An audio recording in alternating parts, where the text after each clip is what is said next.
الحمد للہ رب العالمین والعاقبۃ للمتقین، اما بعد فاعوذ باللہ من الشیطان الرجیم، بسم اللہ الرحمن الرحیم۔ قال اللہ تعالی یا ایھا الذین آمنوا کتب علیکم الصیام کما کتب علی الذین من قبلکم لعلکم تتقون، ایاما معدودات، فمن کان منکم مریضا او علی سفر فعدۃ من ایام اخر۔ یہ سورہ بقرہ کی آیت نمبر 183 ہے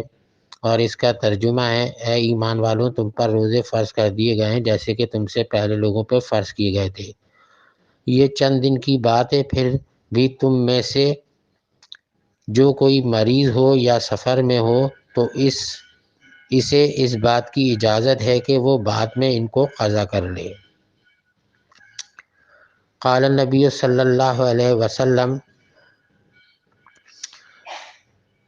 ان اللہ لا ينظر الى صورکم واموالکم ولکن ينظر الى قلوبکم واعمالکم۔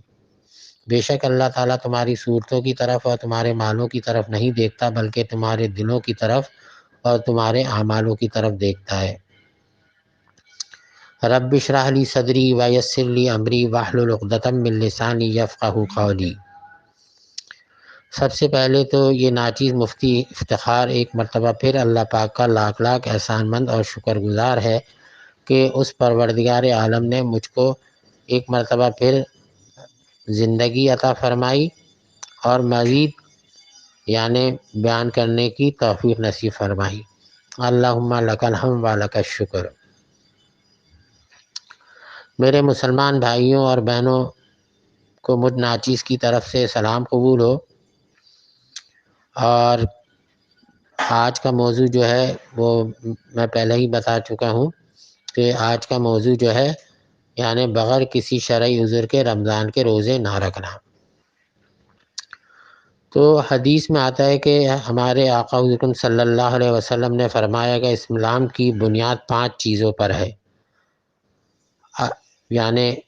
نمبر 1 اللہ اور اللہ کے رسول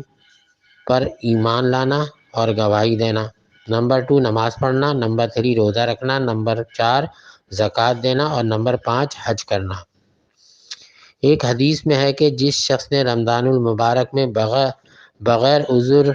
شرعی کے روزہ توڑ دیا یا نہیں رکھا تو اگر وہ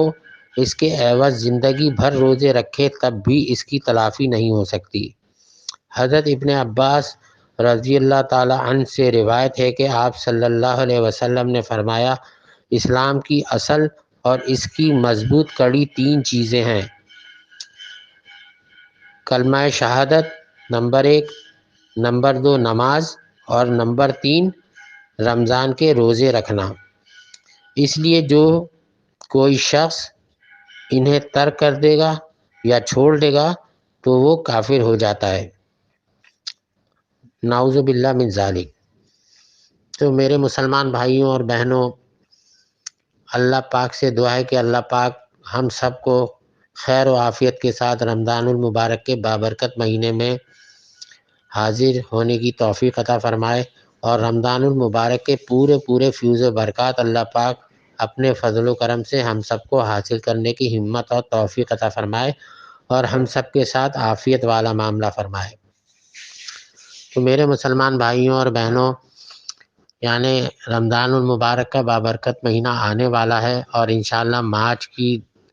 11-12 تاریخ تک واللہ اعلم بالصواب انشاءاللہ رمضان المبارک شروع ہو جائیں گے۔ تو ہمیں اس سے پہلے ہی اپنے جو بھی ہمارے کام ہیں ان کو ہمیں کوشش کرنا چاہیے کہ رمضان سے پہلے ان کاموں کو ہم لوگ اپنے اطمینان کے ساتھ پہلے سے کر لیں، اور رمضان المبارک کا جو پورا مہینہ ہے اس مہینے کے اندر اللہ تعالیٰ کی کثرت سے عبادت کرنے کی کوشش کریں اور پورے روزے رکھنے کی کوشش کریں اور رمضان المبارک کے فیوز و برکات پوری طریقے سے حاصل کرنے کی کوشش کریں۔ ایک نقطے کی بات ضرور بتانا چاہتا ہوں میں کہ یاد رکھیں کہ یہ ایک مہینہ یہ ہمارے 11 مہینے کے اوپر اثر کرتا ہے، رمضان المبارک کا جو مہینہ ہے، اس مہینے میں ہم جو بھی اعمال کرتے ہیں، جو بھی عمل کرتے ہیں، اگر ہم اس مہینے کے اندر خوب نفلی عبادت کرتے ہیں، خوب قرآن پاک کی تلاوت کرتے ہیں، خوب درود شریف اور تسبیحات پڑھتے ہیں اور خوب استغفار کرتے ہیں، صلاۃ التسبیح کی نماز پڑھتے ہیں، تو یاد رکھیے جو شخص بھی اس مہینے میں جو عمل کثرت سے کرے گا اور صدقہ کرے گا، زکوٰۃ دے گا، تو اللہ تعالیٰ اس بابرکت مہینے کے صدقے کے اندر اس کو یہ توفیق جو نا باقی جو 11 مہینے ہیں اس کو یہ توفیق ان 11 مہینوں بھی انشاءاللہ اللہ کے فضل و کرم سے حاصل رہے گی۔ اور اس مہینے کے اندر کسی شخص نے اگر اپنے دل کی صفائی کر لی، یعنی جو ہمارے دل کے اندر جو ہے جو باطنی بیماریاں ہوتی ہیں وہ دل کی بیماریاں کہلاتی ہیں، اور ظاہری بیماریاں جو ہوتی ہیں وہ یہ ہے کہ جیسے نزلہ ہو جانا، بخار ہو جانا، کھانسی آ جانا، دیگر جو امراض ہیں وہ ظاہری امراض کہلاتے ہیں، لیکن باطنی بیماریاں جو ہیں ان کا تعلق دل سے ہے۔ اور دل کی صفائی کا جو بہترین طریقہ ہے وہ یہ ہے کہ وَاذْكُرُوا اللَّهَ كَثِيرًا لَعَلَّكُمْ تُفْلِحُونَ، کہ اللہ کا ذکر، اللہ تعالیٰ فرماتے کہ اللہ کا ذکر کثرت سے کیا کرو تاکہ تمہیں بھلائی نصیب ہو۔ اور یہ رمضان المبارک کا بابرکت مہینہ جو آ رہا ہے، اور جو شخص کو نصیب ہو جائے وہ بہت ہی خوش نصیب ہوگا، کیونکہ آگاہ اپنی موت سے کوئی بشر نہیں، سامان ہے 100 برس کا، پل کی خبر نہیں۔ ابھی کیا کہتے ہیں شعبان کی جو ہے یعنی شبرات جو ہے اس کے اندر جو نا انسان جو ہے وہ دنیا داری میں پڑا ہوا ہوتا ہے، اور اس کو یہ بات نہیں پتہ کہ یہ شب برات جو ہوتی ہے جو اس کے اندر انسان کی موت، زندگی، رزق اور ان تمام چیزوں کے فیصلے ہو رہے ہوتے ہیں، اور انسان دنیا میں اتنا محو ہوتا ہے کہ اس کو اس بات کی خبر ہی نہیں ہوتی کہ یہ سال اس کا آخری ہوگا یا پھر مزید اس کو آگے زندگی کی مہلت دی جائے گی۔ انسان اتنی گہما گہمی کے اندر ہوتا ہے، مصروف ہوتا ہے، دنیا داری میں پڑا ہوا ہوتا ہے، اور وہاں پر انسان کے زندگی اور موت کے فیصلے ہو رہے ہوتے ہیں کہ اس سال کتنے لوگوں کی شادیاں ہوں گی، اس سال کتنے بچے دنیا میں آئیں گے، اور اس سال کتنی اموات ہوں گی، کتنے لوگوں کی موتیں ہوں گی۔ تو یہ شب برات کی جو رات ہوتی ہے اس کے اندر انسان کو یہ فالتو لغویات والی چیزوں میں نہیں پڑنا چاہیے۔ اور کیا کہتے ہیں بہت سارے گھروں میں یہ دیکھا جاتا ہے کہ ہماری خواتین جو ہیں ان کو شوہر جو ہیں ان سے فرمائشیں کر بیٹھتے ہیں، اور کہ بھائی ان دنوں کے اندر جو ہے نا یعنی اس دن جو ہے نا بڑے حلوے اور کیا کہتے ہیں مختلف قسم کے لوازمات کا وہ خواتین بیچاری صبح سے اٹھ کے ان چیزوں میں لگی ہوئی ہوتی ہیں، اور وہ اتنا تھک جاتی ہیں بیچاری کہ پھر جو ہے نا اس کے بعد جو اصل عبادت کا ٹائم ہے یعنی بعد نماز عشاء کے بعد، تو وہ بیچاری اتنی تھک چکی ہوتی ہیں کہ پھر ان کو شیطان جو ہے نا یعنی ورغلا بھی دیتا ہے، اور جو ہے نا پھر اس کے بعد ان میں ایک کاہلی پیدا ہو جاتی ہے، ظاہر تھک جاتی ہیں، وہ بھی انسان ہے، تو پھر اس کے بعد وہ عبادت صحیح طریقے سے کر نہیں پاتی۔ اور اسی طرح جو ہے نا پھر جو ہے نا انسان کو اس بات کا بھی خیال کرنا چاہیے کہ بعض لوگ جو ہیں وہ خواتین ہماری جو دیندار خواتین ہیں اور یا ہمارے دیندار جو مرد حضرات ہیں وہ روزہ بھی رکھتے ہیں، تو اس کا اہتمام بھی ہمیں کرنا چاہیے۔ اور مرد حضرات سے اور خواتین سے مؤدبانہ گزارش ہے کہ اگر اس طرح کی کوئی چیز وہ ارینجمنٹ کرنا چاہتی ہیں تو وہ دوپہر کے اندر کر لیں یا ایک دن پہلے کر لیں، ٹھیک ہے نا، تاکہ اس دن ان پر کام کا برڈن نہ پڑے۔ اتنی ساری چیزیں بنانے والی ذمہ داری آدمی دے دیتا ہے بیوی کو، اور وہ بیچاری پورے دن جو ہے نا کیا کہتے ہیں سوجی کا حلوہ، بیسن کا حلوہ، اور کیا کہتے ہیں مونگ کی دال کا حلوہ، اور پھر بیسن کا مختلف قسم کے لوازمات، اور کیا کہتے ہیں پھر کیا کہتے ہیں اس کے بعد سحری کا انتظام بھی کرنا۔ تو اس کے اندر جو ہے نا شوہر کو بھی چاہیے کہ وہ اپنی بیوی کے ساتھ کوآپریٹ کرے، اور اگر بچی کسی کے گھر کے اندر شوہر کے ساتھ اگر ساس سسر کے ساتھ رہتی ہے تو ساس سسر کو بھی چاہیے کہ اپنی بہو کے ساتھ جو ہے نا اس معاملے کے اندر جو ہے نا نرمی والا معاملہ رکھیں، اس کو مجبور نہ کریں کہ وہ ان سب چیزوں کو بنائے اور اپنے ٹائم کو جو ہے نا وہ اس طرح سے ضائع کرے۔ تو اس سے جو ہے نا کیونکہ بہو جو ہوتی ہے وہ بھی بیٹی کی طرح ہوتی ہے، تو اس پر بھی رحم کریں، اپنے آپ پر بھی رحم کریں کہ کچھ نہیں پتہ کہ بہو کا یہ آخری سال ہے یا سسر کا آخری سال ہے یا ساس کا آخری سال ہے یا شوہر کا آخری سال ہے، یہ تو کسی کو بھی نہیں پتہ، صحیح ہے، اور مجھے بھی نہیں پتہ کہ یہ میرا آخری سال ہے یا نہیں ہے، واللہ عالم، یہ تو اللہ ہی بہتر جانتے ہیں کہ اللہ تعالیٰ نے جب ہمیں پیدا کیا ہے تو اس نے ہمیں موت کا وقت بھی ہمارا جو ہے متعین کر دیا ہے کہ یہ دن اور یہ لمحہ ہمارا آخری دن ہوگا، یہ اللہ ہی بہتر جانتا ہے۔ اور اس میں بھی بہت حکمت کی بات ہے کہ یہ اللہ کا فضل و کرم ہے کہ یہ بات ہمیں معلوم نہیں ہے، اگر یہ بات ہمیں پہلے سے معلوم ہو جاتی تو کوئی شخص بھی پھر موٹا نہیں ہوتا، صحت مند نہیں ہوتا، اور کوئی شخص بھی پھر غفلت میں پڑا ہوا نہیں ہوتا۔ جب انسان کو اگر نعوذ باللہ من ذالک، اسی لیے تقریباً ساری چیزیں اللہ کے ہاتھ میں ہی ہیں، اور یہ اللہ کا لاکھ لاکھ احسان ہے کہ رزق، اولاد کا دینا نہ دینا، صحیح ہے، اور کیا کہتے ہیں صحت، تندرستی، یہ سب کچھ جو ہے اللہ کے اختیار میں، ہوا، پانی، غذا، یہ سب اللہ کے اختیار میں ہے کہ لاکھ لاکھ احسان ہے کہ ہمارے پروردگار کے ہاتھ میں، بندوں کے ہاتھ میں نہیں ہے۔ ورنہ جو نا لوگ جو نا یہ جس طرح پیٹرول بک رہا ہے اور کہتے ہیں اپنی سوئی گیس، آپ دیکھیں آج کل سبوں نے گیس کے چولہے خرید لیے ہیں، گیس کے سلنڈر خرید لیے ہیں، اور گیس کے اوپر جو ہے نا روٹی پک رہی ہے، کھانے کے انتظامات کیے جا رہے ہیں، تو گیس بھی دن بہ دن مہنگی ہوتی جا رہی ہے۔ یہ تو اللہ کا لاکھ لاکھ احسان ہے، کرم ہے کہ اللہ تعالیٰ نے ہوا، پانی، غذا، یہ سب چیزیں اپنے ہاتھ میں رکھی ہیں، موت، زندگی، تو اس کی وجہ سے، ورنہ ہمیں جا کے جو نا پھر یہ ہوا بھی خریدنی پڑتی جس میں ہم سانس لے رہے ہیں، آکسیجن ہم لیتے ہیں، سانس اندر لیتے ہیں اور باہر پھینکتے ہیں، تو یہ جو نا پھر یہ بڑے بڑے جو سیل مین ہیں، دکاندار ہیں نا، یہ ہوا بھی اپنے بعد دکان میں رکھ لیتے اور کہتے بھائی 500 روپے کلو پہ بک رہی ہے۔ تو اللہ تعالیٰ کا کتنا ہم شکر ادا کریں کہ یہ ہماری دل کی دھڑکن جو دن بھر یعنی 24 گھنٹے دھڑکتا رہتا ہے، اگر یہ ایک مرتبہ بھی نہ دھڑکے تو انسان کی موت واقع ہو جائے، یہ بھی اللہ کے اختیار میں۔ اور ویسے تو دیکھے سوچے جائے تو تمام چیزیں جو ہے وہ اللہ کے اختیار میں ہی ہیں، انسان تو دراصل بالکل عاجز اور کمزور اور محتاج ہے، بس یہ بات ہمیں سمجھنے کی ضرورت ہے۔ اور انسان کو اس دنیا میں پیدا کرنے کا کوئی نہ کوئی مقصد ہے اللہ پاک کا، اور میں پہلے بھی عرض کر چکا ہوں کہ اللہ تعالیٰ قرآن پاک میں فرماتا ہے افحسبتم انما خلقناکم عبثا، کیا تم سمجھتے ہو کہ ہم نے تمہیں بیکاری میں پیدا کیا؟ پھر اللہ تعالیٰ نے خود ہی قرآن پاک میں جواب دیا کہ وما خلقت الجن والانس الا لیعبدون، کہ یعنی میں نے جن اور انس کو جو ہے صرف اپنی عبادت کے لیے پیدا کیا۔ اور وہ شخص بہت ہی بد نصیب ہوگا اگر اس کو کوئی شرعی عذر نہیں ہے اور وہ اس کے باوجود جان بوجھ کر جو ہے روزوں کو ترک کر دے بغیر کسی شرعی عذر کے، چاہے وہ مرد ہو یا عورت ہو، تو پھر اس کا نعم البدل مل نہیں سکتا۔ وہ ساری زندگی بھی اگر یہ روزے رکھنے کی کوشش کرے گا تو رمضان المبارک میں جو اللہ تعالیٰ نے اجر رکھا ہے، وہ پوری زندگی بھی اگر وہ روزے رکھ لے تو وہ جو ایک دن روزہ رکھنے کا رمضان المبارک میں اجر ثواب اللہ پاک دے گا، اور رمضان کا جو روزے دار کا ثواب ہے وہ خالصتاً اللہ تعالیٰ نے اپنے اختیار میں رکھا ہے کہ اس کا اجر جو میرے خاطر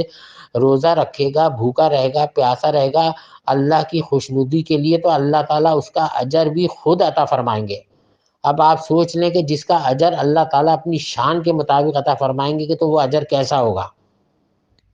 یعنی بادشاہوں کا بادشاہ، مالکوں کا مالک، ہمارا پروردگار جب کسی چیز کا اجر اپنی شان کے مطابق عطا فرمائے گا تو وہ کس طرح کا ہوگا اور کتنا ہی بڑا وہ اجر ہوگا جو ہمارے گمان میں بھی نہیں ہے۔ تو میرے مسلمان بھائیوں اور بہنوں، سب سے مؤدبانہ گزارش ہے کہ اس بابرکت مہینے سے پہلے اپنے آپ کے جتنے بھی دنیاوی کام ہیں ان سب کو پورا کرنے کی کوشش کریں، اور رمضان المبارک کے بابرکت مہینے کے اندر جو ہے کسی بھی لغویات قسم کی چیزوں میں ہرگز نہ پڑیں۔ اس رمضان المبارک کے پورے روزے رکھنے کی پوری کوشش کریں، اور پورے شرائط کے ساتھ روزے رکھنے کی کوشش کریں۔ یہ نہیں کہ روزہ رکھا ہوا ہے اور سوئے پڑے ہوئے ہیں، ایسا نہیں، اللہ کو ایسا روزہ نہیں چاہیے، سوئیے ہیں، اس میں کوئی وہ نہیں ہے، لیکن ایک لمٹ کے اندر، یعنی آپ سوئیں تو آپ کی نماز قضا نہیں ہونی چاہیے۔ بعض لوگ روزہ رکھ لیتے ہیں جیسے وہ احسان کرتے ہیں گھر والوں پر اور اپنی بیوی بچوں پر احسان کرتے ہیں۔ بعض لوگوں کا تو یہ حال ہے کہ مرد حضرات کا اللہ تعالیٰ ان پر رحم فرمائے کہ روزہ رکھنے کے بعد سننے کو آتا ہے کہ مفتی صاحب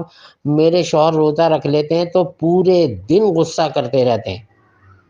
جبکہ حدیث میں آتا ہے کہ ان الغضب لا یفسد الایمان کما یفسد الصابر العسل، بلا شبہ غصہ ایمان کو بالکل اسی طرح سے خراب کر دیتا ہے جس طرح ایلوا جو ہے شہد کو خراب کر دیتا ہے۔ یہ ایلوا ایک بوٹی ہوتی ہے جو اگر شہد میں ملا دیا جائے، بوٹی وہ شہد میں ڈال دی جائے تو شہد کو خراب کر دیتی ہے۔ تو اسی طرح جو ہے یہ غصہ جو ہے انسان کے اعمالوں کو اسی طرح سے خراب کر دیتا ہے جس طرح یہ بوٹی شہد کو خراب کر دیتی ہے۔ تو چاہے وہ مرد ہو یا عورت ہو، ٹھیک ہے، زیادہ تر نارمل دیکھا یہ گیا ہے کہ عورت کی بانسبت جو ہے مردوں کے اندر صبر بھی کم ہوتا ہے اور غصہ کرنے کی عادت بھی بہت ہوتی ہے۔ عورتیں جو ہوتی ہیں اس معاملے میں بہت صبر والی ہوتی ہیں اور ان کو غصہ بھی بہت کم آتا ہے، یہ فطری تقاضا ہے، ٹھیک ہے۔ لیکن جن حضرات کو غصہ بہت زیادہ آتا ہے تو وہ اپنے غصے پر قابو کرنے کی کوشش کریں اور ایسا روزہ نہ رکھیں کہ روزہ رکھ لیا اور روزہ رکھنے کے بعد پورے دن سوئے پڑے ہوئے ہیں اور بیوی کو آرڈر دے دیا کہ سحری میں اٹھا دینا، اور بیوی کو آرڈر دے دیا کہ میں دفتر جا رہا ہوں، جب آؤں تو تمام کام کر کے رکھنا ہیں، بہترین پکوڑے، رول، سموسے اور کیا کہتے ہیں کیلے اور فروٹ چاٹ سب بنا کے رکھنا۔ تو بھائی اللہ کے واسطے وہ تمہاری بیوی ہے، نوکرانی نہیں ہے، اس نے بھی روزہ رکھا ہوا ہے اور تم نے بھی روزہ رکھا ہوا ہے، تو دونوں ایک دوسرے کا لباس ہو، تو اپنے لباس کو خود ہی اپنے لباس کی حفاظت کرو، کیونکہ جتنا تم اپنی بیوی کا خیال کرو گے اس کی محبت تم سے بڑھے گی اور پھر تمہارے لیے دنیا جو ہے وہ دنیا میں ہی تمہیں جنت کے مزے آئیں گے، صحیح ہے نا۔ تو اس کے لیے میاں بیوی دونوں کو ایک دوسرے کے ساتھ کوآپریٹ کرنا چاہیے۔ جو شوہر حضرات ہیں ان کو چاہیے کہ اپنی بیوی کے ساتھ کام کاج میں بھی ہاتھ بٹائیں، اس میں کوئی شرمانے کی بات نہیں ہے۔ اور جہاں تک ہو سکے تو میں سب کو یہی پیغام دیتا ہوں کہ بھائی ہمارے آقا حضور اکرم صلی اللہ علیہ وسلم کی سنت ہے کہ اپنے کاموں کو اپنے ہاتھ سے خود کرنے کی کوشش کریں، ٹھیک ہے نا۔ تو اس سے آپ کو جو نا ایک تو کسی کے آپ محتاج نہیں ہوں گے، دوسرا یہ کہ آپ جب اپنے ہاتھوں سے کام کریں گے یہ سنت پوری ہوگی تو آپ کو اس کے اوپر جو ہے اجر ملے گا۔ اور حدیث میں آتا ہے کہ من تمسک بسنتی عند فساد امتی فلہ اجر مئات شہید، میری امت میں بگاڑ کے وقت جو شخص میری سنتوں کو مضبوطی سے تھامے رکھے گا اسے 100 شہیدوں کا ثواب ملے گا، ٹھیک ہے نا۔ تو اپنی بیوی کے ساتھ، اپنے گھر والوں کے ساتھ مرد حضرات جو ہے وہ جو ہے نا تعاون کریں اور ہر چیز کے اندر تعاون کریں۔ اگر بیوی سحری میں اٹھ کے سحری بنا رہی ہے تو آدمی کو چاہیے چلو سحری نہیں بنا سکتے تو کم سے کم دسترخوان بچھا دیں، اور جب وہ بیوی چیزیں تیار کر لے تو اٹھا کے لے جا کے بچوں کے ساتھ بچوں کو بھی بولیں کہ اپنی ماں کے ساتھ ہاتھ بٹائیں اور شوہر صاحب بھی ہاتھ بٹائیں، کچن میں سے وہ چیزیں لے جا کے دسترخوان پہ سجائیں، اور جب کھا پی لیں تو اللہ کا شکر ادا کریں، اپنی بیوی کو جو ہے شوہر دعا دے اور بچے اپنی ماں کو دعا دیں اور ان کا شکریہ ادا کریں کہ مما آپ نے بہت اچھا ہمارے لیے سحری کا انتظام کیا۔ تو اس سے یہ ہوگا کہ ماں کا دل بھی بڑا ہوگا اور شوہر بھی شکریہ ادا کرے اپنی بیوی کا، اس میں کوئی بات ایسے مذاق شرمانے والی بات نہیں ہے۔ باقی ساری باتوں میں تو شرماتے ہی نہیں ہیں، جب بیوی کا شکریہ ادا کرنے کا ٹائم آتا ہے یا معافی مانگنے کا ٹائم آتا ہے تو فوراً شرمانا شروع کر دیتے ہیں، عزت اور انانیت کے مسئلے بن جاتے ہیں۔ تو بھائی کوئی وہ تھوڑی، وہ تو آپ کی بیوی ہے، شریک حیات ہے، اپنے ماں باپ، اپنے بہن بھائی، اپنا گھر بار سب چھوڑ کر آپ کے ساتھ رہنے آئی ہے، آپ کے ساتھ زندگی گزار رہی ہے، ٹھیک ہے نا۔ اس کا یعنی جب وہ کوئی لڑکی بیاہ کے جب اپنے گھر سسرال جاتی ہے تو سب سے اہم جو چیز ہوتی ہے وہ اس کا شوہر ہوتا ہے۔ اس کے شوہر کو اس بات کو ذہن میں رکھنا چاہیے کہ میرے خاطر یہ اپنے یعنی جس نے یعنی اگر مثال کے طور پہ لڑکی کی عمر اگر 20 سال ہے تو 20 سال وہ اپنے ماں باپ کے ساتھ رہی اور لمحے بھر میں یعنی تم نے اس سے 3 جملے خطبہ نکاح کے پڑھوانے کے بعد ایجاب قبول اس لڑکی نے کیا اور زندگی بھر جو 20 سال اپنے ماں باپ بہن بھائیوں کے ساتھ گزارے اور وہ گاڑی میں بیٹھ کے تمہارے ساتھ رخصت ہو کر آ گئی، تو تمہیں اس کی قدر کرنی چاہیے۔ یقین مانیں آج ہمارے معاشرے کے اندر جو طلاقوں کی شرح بڑھ گئی ہے اس کی وجہ یہی ہے کہ شوہر حضرات جو ہیں بہت معذرت اس گستاخی کے لیے کہ مردوں کو میرا یہ بیان بہت برا لگے گا اور برا لگ رہا ہوگا، تو میں پہلے سے معذرت چاہتا ہوں اس کے لیے. لیکن you know much better than we always truth is bitter, کہ آپ لوگ مجھ سے بہتر جانتے ہیں سچ بہت کڑوا ہوتا ہے. تو اس کڑوے گھونٹ کو بھی ہمیں پینے کی عادت ہونی چاہیے. اور جو ہے کیا کہتے ہیں، سچ کے اندر کوئی مذائقہ نہیں ہے. اور بات یہ انہی لوگوں کو بری لگے گی جن کے اندر تکبر ہوگا، انانیت ہوگی اور میں ہوگی کہ یار ہمیں ایسا بول دیا. میں کسی کا نام نہیں لیتا، نہ کسی کو میں کہہ رہا ہوں، میں اپنی بھی بات کر رہا ہوں، تمام مرد حضرات کی بات کر رہا ہوں، ٹھیک ہے نا. تو اپنی بیوی کو بیوی سمجھیں اور اس کے ساتھ ہر چیز میں پارٹیسپیٹ کریں، اس کا خیال رکھیں، اپنے بچوں کا خیال رکھیں، اپنی بیوی کا خیال رکھیں. اور پھر اس کے علاوہ جو آپ کے اوپر رشتے ہیں، ماں باپ، بہن بھائی، ان کا بھی خیال رکھیں، وہ منع نہیں ہے، ان کا بھی خیال رکھیں. اور بلکہ حدیث میں تو آتا ہے کہ اگر کوئی شخص یعنی کامل حج کا ثواب اگر حاصل کرنا چاہتا ہے تو وہ اپنے ماں باپ پر ایک نگاہ شفقت کی اگر ڈالے تو ایک کامل حج کا ثواب اس کا ملتا ہے. اگر اس کے ماں باپ دونوں زندہ ہیں تو بہت اچھی بات ہے. اگر دونوں میں سے کوئی ایک بھی زندہ ہے تو وہ ان کے ساتھ نہایت ہی شفقت کے ساتھ پیش آئے، ان کی خدمت بھی کرے، ان پر شفقت کی نگاہ بھی ڈالے، تو یقین مانے ایک کامل حج کا ثواب ملتا ہے. اب یہ اس کے اوپر ہے کہ وہ دن بھر میں کتنے کامل حج کے ثواب حاصل کرنا چاہتا ہے. ورنہ سال میں ایک مرتبہ حج جو ہے وہ فرض ہے پوری زندگی کے اندر صاحب استطاعت کے اوپر. جو شخص صاحب استطاعت ہو اس کے اوپر پوری زندگی میں ایک مرتبہ حج کرنا فرض ہے. لیکن یہ کتنی دین میں کتنی نرمی اور کتنی پیاری بات ہمارے آقا حضور صلی اللہ علیہ وسلم نے بتائی حدیث مبارکہ میں کہ اگر آپ جو نا 5 لاکھ 10 لاکھ روپے خرچ کر کے حج کے اوپر جاتے ہیں، لیکن اس کی کوئی گارنٹی نہیں ہے کہ آپ کا حج قبول ہوگا کہ نہیں ہوگا. لیکن اگر آپ کے ماں باپ گھر میں موجود ہیں، ماں باپ موجود ہیں یا ماں باپ میں سے کوئی ایک موجود ہے، ماں موجود ہے یا باپ موجود ہے، تو اولاد کو چاہیے چاہے وہ بیٹی ہو یا بیٹا ہو، شادی شدہ ہو یا غیر شادی شدہ ہو، اگر اپنے ماں باپ پہ ایک شفقت کی نگاہ ڈالے گا، پورے 24 گھنٹے میں ایک مرتبہ ڈالے گا، تو ایک کامل حج کا ثواب ملے گا. اور اب یہ اس کے اوپر ہے کہ دن بھر میں جتنی دفعہ بھی وہ ان کی خدمت کرے اور شفقت سے ان کی طرف دیکھے اور کہے کہ رب ارحمہما کما ربیانی صغیرا. تو یہ کتنی ہمارے دین کی یعنی برکت ہے. یہ اور کسی مذہب کے اندر اور کسی دین کے اندر اور کسی مذہب میں یہ باتیں نہیں ہیں. اس لیے میں بار بار ایک ہی بات سب لوگوں سے کہتا ہوں کہ اللہ کے واسطے اللہ تعالیٰ قرآن پاک میں فرماتا ہے یا ایھا الذین آمنوا ادخلوا فی السلم کافۃ ولا تتبعوا خطوات الشیطان. اے ایمان والو، دین میں پورے پورے داخل ہو جاؤ، شیطان کے پیچھے مت چلو، وہ تمہارا کھلم کھلا دشمن ہے. تو ہمیں یہ بات سمجھنی چاہیے کہ جو ہے شیطان ہمارا کھلم کھلا دشمن ایک دشمن، دوسرا نفس امارہ ہمارا اس سے بڑا دشمن، تیسرا ہم اپنے دشمن خود ہی ہیں.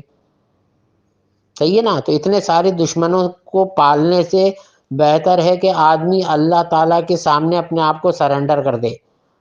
جب اللہ کے سامنے سرنڈر کرے گا اور اللہ سے رو رو کے مانگے گا تو اللہ تعالیٰ ان دشمنوں سے خود ہی اس کو نجات عطا فرمائیں گے اور اس کی حفاظت فرمائیں گے.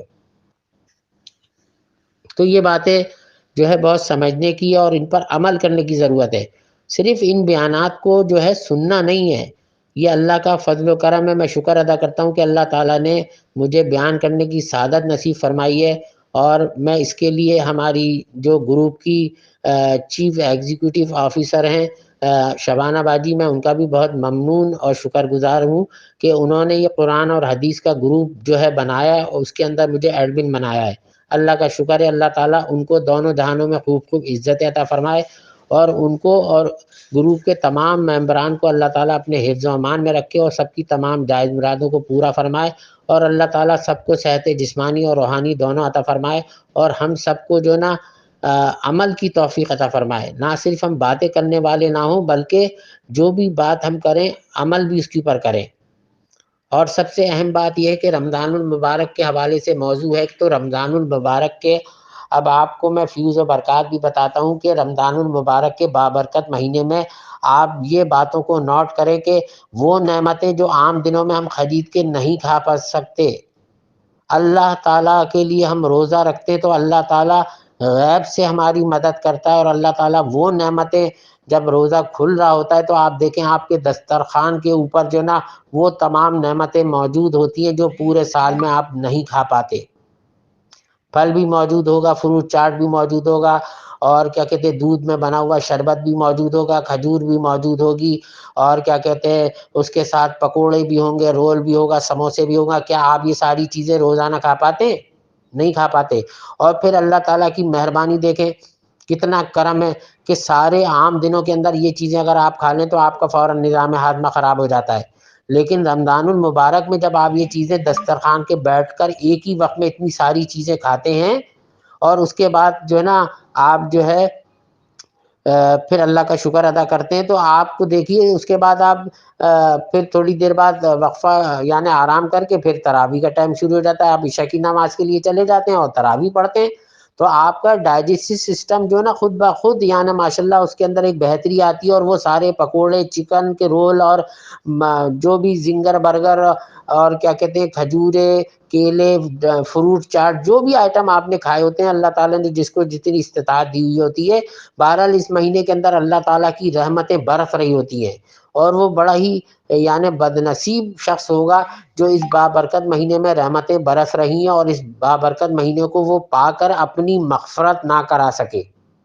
یعنی یہ مغفرت کرانے والا مہینہ ہے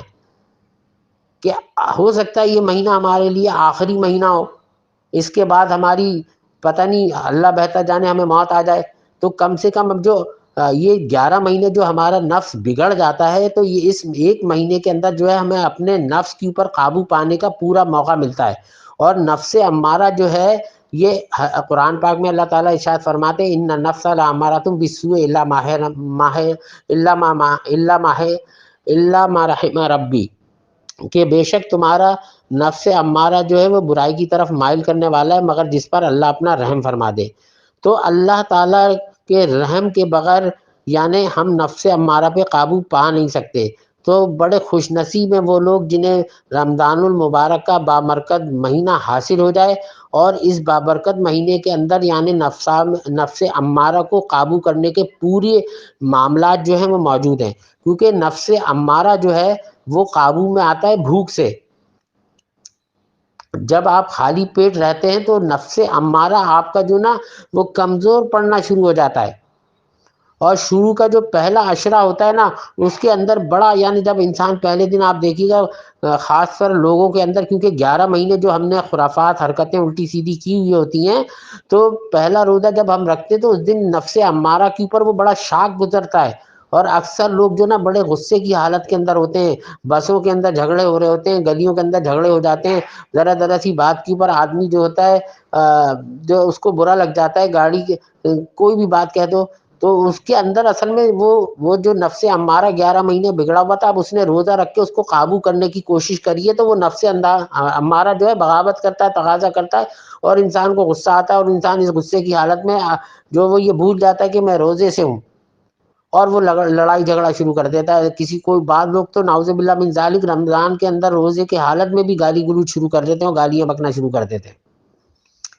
تو یہ بات یاد رکھیے کہ روزہ جو ہے وہ صرف بھوکے رہنے کا نام نہیں ہے اور صرف سوتے رہنے کا نام نہیں ہے، روزہ نفس امارہ کے اوپر قابو پانے کا بہترین عمل اللہ تعالیٰ نے بتا دیا ہے کہ رمضان المبارک میں نے آپ سے پہلے بھی اس بیان کے اندر عرض کیا ہے اور پہلے بھی بتاتا رہوں کہ نفس امارہ ہمارا شیطان سے بھی بڑا دشمن ہے۔ اس کی ایک مثال یہ ہے کہ دیکھیں نا، ہم یہ کہہ دیتے ہیں کہ اگر ہم سے نماز چھوٹ گئی یا ہم سے روزہ چھوٹ گیا، ہم کہتے ہیں یار شیطان نے بہکا دیا، ہم سوتے رہ گئے۔ تو بھائی یہ بتائیے، ہم تو یہ الزام اس پہ لگا دیتے ہیں، حالانکہ ایسی بات نہیں ہوتی۔ تو ہمیں اب یہ بتائیے کہ شیطان کو کس نے بہکایا؟ شیطان کو تو نفس امارہ نے ہی بہکایا ہے نا، اس میں عجب پیدا ہوا، اس میں تکبر پیدا ہوا، جس کے اندر اس کے اندر انانیت پیدا ہوئی، جس کی وجہ سے اس نے اللہ تعالیٰ سے بغاوت کی، اور بغاوت کرنے کے بعد اللہ کے حکم کو ترک کر دیا۔ جب اللہ تعالیٰ نے حکم دیا کہ وَإِذْ قُلْنَا لِلْمَلَائِكَةِ اسْجُدُوا لِآدَمَ فَسَجَدُوا إِلَّا إِبْلِيسَ أَبَى وَاسْتَكْبَرَ وَكَانَ مِنَ الْكَافِرِينَ، کہ اللہ تعالیٰ نے جب حکم دیا کہ تمام فرشتوں کو اور ملائکہ کو کہ جو آدم کو سجدہ کرو، تو شیطان کے اندر اس وقت دوسرا تو کوئی شیطان موجود نہیں تھا نا، اس کا نفس تھا، اس کے نفس امارہ نے تقاضا کیا اور اس کے اندر عجب پیدا ہوا کہ میں تو آگ سے بنا ہوا ہوں، میں تو اس سے زیادہ افضل ہوں، میں اس کو کیوں سجدہ کروں آدم کو. اس کی مت ماری گئی وہاں پر کہ وہ یہ بھول گیا کہ یہ سجدہ جو ہے آدم کو نہیں بلکہ اس کو یہ سوچنا چاہیے تھا یہ حکم اللہ کا ہے اور اللہ تعالیٰ کی اس میں بھی حکمت ہے. سب سے پہلے جو سجدہ کیا وہ حضرت اسرافیل علیہ السلام نے سجدہ کیا. تو ان کے اس سجدے پہ اللہ پاک اتنا خوش ہوئے کہ اللہ تعالیٰ نے اسرافیل علیہ السلام سے فرمایا کہ اے اسرافیل یہ بتاؤ تم نے سجدہ کرنے میں اتنی جلدی کیوں کی؟ حالانکہ اللہ پاک سب کچھ جاننے والے، انہ علیم القدیر، اللہ پاک سب کچھ جاننے والے قدرت والے. اس کے باوجود بھی اللہ تعالیٰ نے حضرت اسرافیل علیہ السلام سے پوچھا کہ اے اسرافیل یہ بتاؤ تم نے اتنی جلدی سجدہ کیوں کیا؟ تو اسرافیل علیہ السلام نے فوراً بولا کہ اللہ میں نے سوچا کہ تو نے حکم دیا ہے، کیوں نہ میں تیرے فرما بردار بندوں میں، تو نہ تیرے فرما بردار لوگوں میں سب سے پہلے شریک ہو جاؤں اور میں تجھے سب سے پہلے تیرے حکم کی تعمیل کروں اور سجدہ کروں. تو انہوں نے سب سے پہلے سجدہ کیا تو اللہ تعالیٰ نے ان کو اس کے سب سے پہلے سجدہ کرنے کے عوض میں ایسا انعام عطا فرمایا کہ ان کی پیشانی پہ اللہ تعالیٰ نے پورا قرآن پاک جو ہے نا وہ ان کی پیشانی پہ لکھ دیا. اللہ تعالیٰ تو کن فیکون کا عمل کرتے ہیں، امر کرتے ہیں اور وہ چیز ہو جاتی ہے. تو کتنا بڑا اللہ پاک نے حضرت اسرافیل علیہ السلام کو یعنی انعام دیا اور اجر سے نوازا. تو اب آپ سوچئے کہ جب ہم اللہ کے لیے، اللہ کی خوشنودی حاصل کرنے کے لیے اللہ کے خاطر ہم روزہ رکھیں گے اور تمام شرائط کے ساتھ ہم روزہ رکھیں گے تو اللہ تعالیٰ ہمیں کتنا اجر عطا فرمائے گا دنیا میں بھی اور آخرت میں بھی. جبکہ دنیا جو ہے وہ دارالعمل ہے، دارالجزا نہیں ہے، لیکن اللہ تعالیٰ اس کا اثر ہم میں جو ہے نا دنیا میں بھی دکھاتے ہیں. میں آپ کو ایک مزے کی حکمت کے حساب سے ایک بات بتاتا ہوں کہ یقین مانے جو شخص رمضان کے روزے رکھتا ہے تو وہ جسم کی زکوٰۃ ہے. یعنی جسم کی زکوٰۃ سے مراد یہ ہے کہ آپ کا جسم بیماریوں سے جو نا دور کر دیا جاتا ہے. آپ کا تمام نظام ہاضمہ، آپ کا ڈائجسٹو سسٹم، آپ کی آنکھوں کا نظام، آپ کے دماغ کا نظام، آپ کے خون کا نظام، آپ کے چلنے پھرنے کا نظام، آپ کے سونے اٹھنے کا نظام، روزے کی برکت سے آپ کی تمام چیزوں کے اندر ایک جو نا یعنی میڈیکلی پوائنٹ آف ویو سے ایک تر و تازگی پیدا ہو جاتی ہے، ایک جسم میں آپ کے طاقت پیدا ہو جاتی ہے. بس چند دن کے تو روزے ہوتے ہیں 29 یا 30، تو 11 مہینے تو ہم مزے کرتے ہیں. اگر ایک مہینہ خالصتاً ہم اپنا صرف یہ وقف کر دیں کہ یار یہ مہینہ اللہ سے دعا مانگیں گڑ گڑا کے کہ یا اللہ اس ایک مہینے میں ہم سے کوئی غفلت والا کام نہ ہونا دیجیے، نہ ہمیں شیطان کے ہم سے کوئی کام ہونے پائے، ہمیں بچا لے تو. اے اللہ تو ہم سے راضی ہو جا، ہمارے گناہوں کو معاف فرما دے، ہمیں اپنا بنا لے اور اس رمضان المبارک کے پوری برکتیں اور فیض و برکات ہمیں حاصل کرنے کی ہمت اور توفیق عطا فرما دے. اگر آپ نے وہ عمل نہیں بھی کر سکیں گے تو آپ نے دعا تو کی نا اللہ تعالیٰ سے. جب آپ دعا کریں گے تو فرشتے آپ کے گواہ ہو گئے.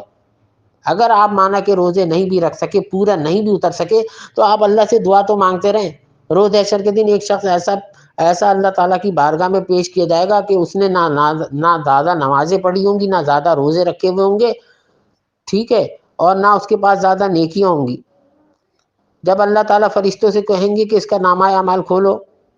تو اللہ تعالیٰ کہیں گے اللہ یہ تو زیادہ نمازیں بھی اس نے نہیں پڑھی ہوئی ہیں، نہ روزے زیادہ رکھے ہوئے ہیں اور نہ زیادہ عبادت تیری کی ہوئی ہے. تو اللہ تعالیٰ کہیں گے پھر اس کو کیا کہتے ہیں سیدخلون جہنم داخرین، اس کو جہنم میں ڈالو. تو وہ بندہ اس وقت کہے گا کہ اللہ میرے پہ رحم فرما. تو اللہ تعالیٰ فرمائیں گے کہ اچھا، اللہ تو سب کچھ جانتے ہیں نا. اللہ تعالیٰ فرشتوں سے کہتے اچھا بھائی اس کا نامہ اعمال دوبارہ کھولو، دیکھو اس کی ساری چیزیں مجھے بتاؤ. تو فرشتے سب بتائیں گے اس کے بارے میں. تو یہ بھی بتائیں گے اللہ تعالیٰ سے کہ اللہ مانا کہ یہ زیادہ نمازیں نہیں پڑھتا تھا، زیادہ روزے اس نے نہیں رکھے، زیادہ نیکیاں تو نہیں کری، لیکن یہ تجھ سے دعائیں بہت مانگا کرتا تھا. اس لیے تو حدیث میں آتا ہے کہ الدعاء مخ العبادہ، دعا عبادت کا مغز ہے. اور ایک اور جگہ پہ حدیث میں آتا ہے کہ قال نبی صلی اللہ علیہ وسلم الدعاء هو العبادہ، دعا کرنا بھی ایک عبادت ہے. تو میرے مسلمان بھائیوں اور بہنوں، یہ ایک ایسا ہتھیار اللہ تعالیٰ نے دعا کا مسلمان کے ہاتھ میں دے دیا ہے کہ اللہ تعالیٰ انسان کے گمان کے ساتھ ہے۔ آپ اللہ سے کہہ کر تو دیکھیں، اپنے آپ کو اللہ کے حوالے کر تو دیکھیں کہ یا اللہ ہم اپنے آپ کو تیرے سپرد کرتے ہیں۔ اس کی مثال میں معمولی سی ایک دینا چاہتا ہوں۔ جب کسی شخص کا انتقال ہو جاتا ہے تو اس کو جو شخص غسل دیتا ہے، تو وہ شخص جس کا انتقال ہوا ہوتا ہے، وہ اس شخص کے بالکل ہاتھ میں اپنے آپ کو اس کے ہینڈ اوور کر چکا ہوتا ہے۔ اب غسل دینے والے کی مرضی ہے، وہ جیسے چاہے اس کو نہلائے۔ یہ ایک مثال سمجھانے کے لیے میں دے رہا ہوں۔ تو ہمیں بھی چاہیے کہ اپنے آپ کو ایسے اپنے رب کے حوالے کر دیں کہ یا اللہ ہم تیرے بندے، ہم بہت عاجز اور کمزور ہیں، انی مغلوب فانتصر، ان اللہ قوی عزیز، ان اللہ علی کل شیء قدیر۔ اللہ ہم عاجز اور کمزور بندے ہیں، تو زبردست قوت والا ہے اور تو ہر چیز پر قادر ہے۔ اللہ ہم عاجز کمزوروں پر رحم فرما۔ اپنے آپ کو یقین مانے۔ اللہ کا واسطہ دے کر آپ لوگوں سے کہتا ہوں، اللہ تعالیٰ سب سے پہلے مجھے عمل کی توفیق عطا فرمائے۔ اپنے آپ کو سچے دل کے ساتھ اللہ کے حوالے کر دیجئے، سرنڈر کر دیں اپنے آپ کو، اللہ کے آگے جھک جائیں۔ یہ ایک سجدہ جسے تو گراں سمجھتا ہے، یہ ایک سجدہ جسے تو گراں سمجھتا ہے، 1000 سجدوں سے دیتا ہے تجھ کو نجات۔ جب آپ اپنے آپ کو اللہ کے آگے جھکا دیں گے تو میرا یقین ہے، یقین مانے، اللہ تعالیٰ آپ کو مخلوق کے آگے ہرگز نہیں جھکنے دے گا۔ میرا یقین ہے اس بات کی کہ آپ نماز کے اندر اللہ کے آگے اپنے آپ کو جھکا دیں، آپ اپنے آپ کو اللہ کے سامنے جھکا دیں کہ اللہ تو ہمارا رب ہے، ہم تیری خوشنودی حاصل کرنے کے لیے تیری عبادت کرتے ہیں۔ اے اللہ ہم تیری بارگاہ میں آ گئے ہیں، اے اللہ ہم جیسے بھی ہیں، اچھے ہیں برے، تو ہمیں قبول فرما لے، ہمارے گناہوں کو معاف فرما دے۔ اے اللہ پوری امت مسلمہ کے گناہوں کو معاف فرما دے۔ یقین مانے اگر ہم اللہ سے سچے دل کے ساتھ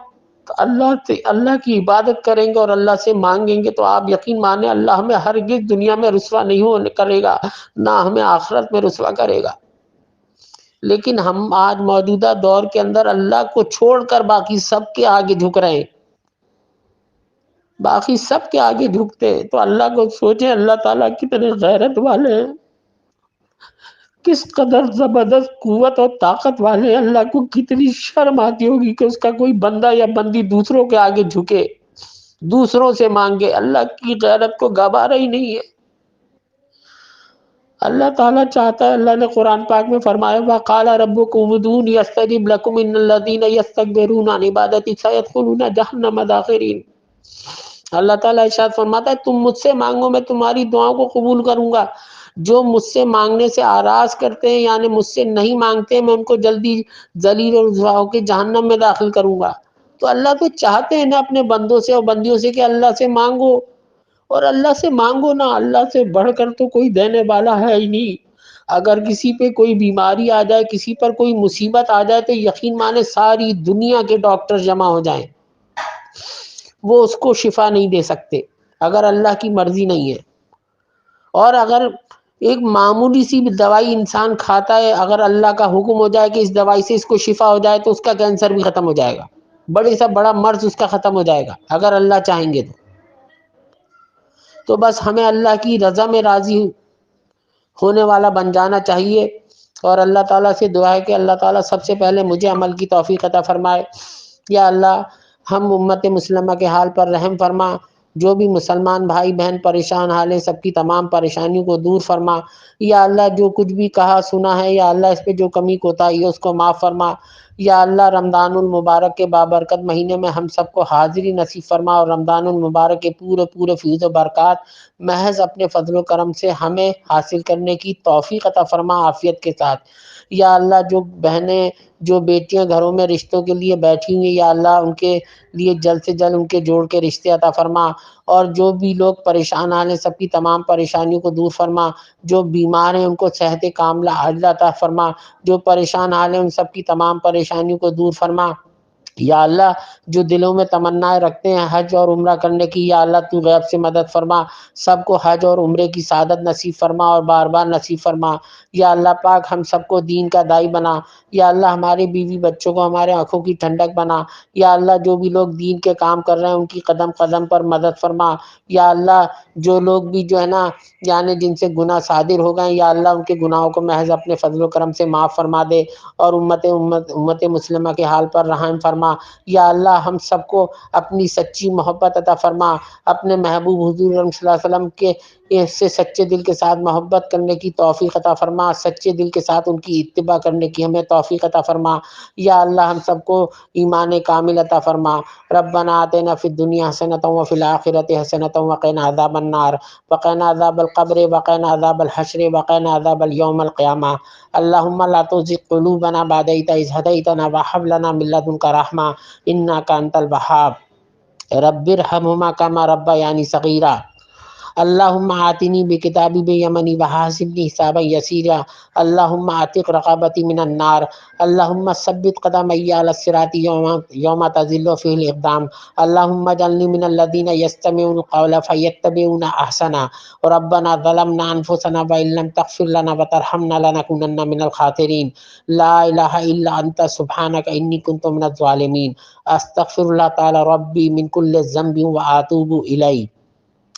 وصلی اللہ تعالی علی خیر خلقہ محمد وآلہ واصحابہ وازواجہ وذریاتہ وآل بیتہ اجمعین آمین۔ وآخر دعوانا ان الحمد للہ رب العالمین۔